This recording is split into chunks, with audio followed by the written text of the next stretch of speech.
How to use metal-free. In this video, we will use the example of natural chemistry metal-free metal stain remover. Natural chemistry's metal-free is a highly effective chelating agent that prevents staining and discoloration from trace metals such as iron and copper. Metal-free also prevents scale buildup due to calcium and other minerals.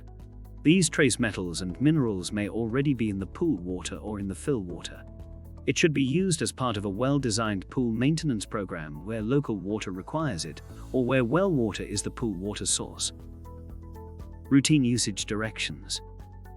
Initial dose: add 1 capful, 4 ounces, per 400 gallons directly to spa water evenly around the edge immediately after initial fill and after each drain and refill.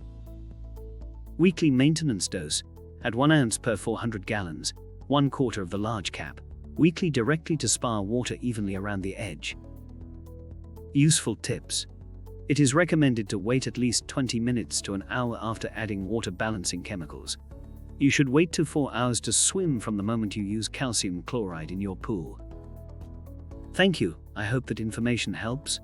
Don't forget to subscribe to our YouTube channel for more relevant tips about your pool and spa. Bye.